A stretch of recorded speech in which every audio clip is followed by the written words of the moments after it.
So we're going to be going over step by step how to actually use this feature. So I've been doing this for weeks now, and it's significantly decreased the amount of time that I'm editing YouTube videos. It's just very, very easy. Now, if there's one thing I recommend you do when you're doing text-based editing, this is the one thing that I recommend you do. Hey everybody, Alan Northern here giving you filmmaking tips and tricks. And so I normally talk to filmmakers on this channel, but this is more towards my YouTubers out there who may also be filmmakers. So typically whenever you're making a YouTube video, right, you're scripting it, right? So you put what you're gonna say where and yada, yada, yada. Before the inception of this new feature that I'm gonna talk about, text-based editing in Adobe Premiere CC, I used to simply just look at the audio section of my editing timeline and see wherever those gaps were, and just kind of delete those gaps, delete those gaps to come up with a rough edit. That would take up hours of my time because sometimes shooting these YouTube videos, it could take a long time depending on the content. So in the past, I would just be watching constantly for the lead up to my perfect take. So I would maybe have 20 horrible takes and one good take where I actually said everything correctly. So utilizing this text-based editing feature, you can simply find the take that has all of the right words that you wanted in the video and just click on that, copy it, and paste it into your timeline. So we're going to be going over step by step how to actually use this feature.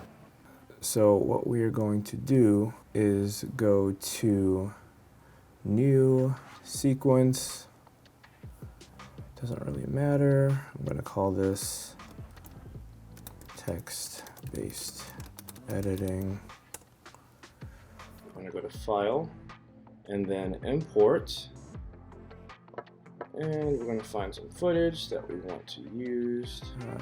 Test caption trailer. Perfect. Import. What you've got to do is click on the workspace widget right here, or icon, whatever you want to call it, and then click on text-based editing. Or what you can do is go to Window, Workspaces, and select text-based editing. Or if you just want like this free-floating box, just scroll down in this window and click text. Usually the window just pops up here, kind of like makes it look ugly. And I like the text-based editing workspace because it makes the whole timeline as a whole look a lot more cleaner, a lot easier to look at. And so we're going to come over here and select the actual clip that we want to be transcribed, and then right click and then transcribe. So you can choose to separate the speakers or not separate the speakers. I'm going to hit yes, separate the speakers, because there are different people talking at different times. Transcribe. And then in the top right hand corner, you should see a nice progress bar. Okay, now it's fully loaded. Excellent. So let's click over here, and then here it is, your text. This is the Brotherhood trailer. I want to live in a world where my family and my friends could live in peace. Okay, let's see. Let's say you want to select, I want to live in a world where my family and my friends could live in peace, right? So we're going to click on that sentence, and we're going to drag it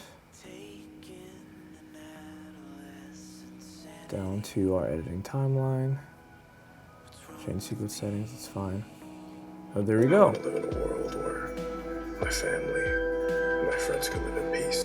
So we just edited our first clip, and as you can see, there's no gaps. Gotta give a shout out to my new affiliate, Audio. No matter what you're using for your audio or sound effects needs, Audio has got you covered.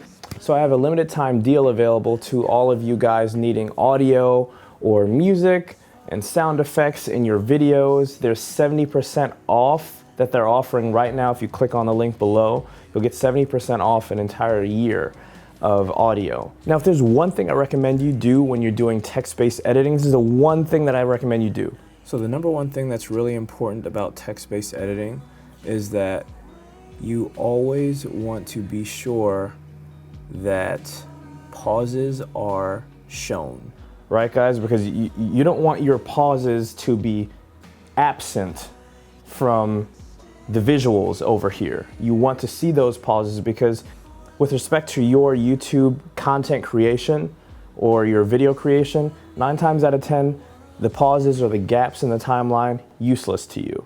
So this just lets us know where the gaps are and how long these gaps are. If you're a filmmaker, grab yourself a Clover Key. It's a camera plate screwdriver and a bottle opener you could use if you're on set. Very handy, fits on your key ring. Here it is, here's mine. I keep it on my key ring at all times. As you can see, my key fob is bigger than the Clover Key. Now remember guys, always be developing, creating, distributing, and marketing, or DCDM. It's always a pleasure chatting with you guys. Until next time, peace.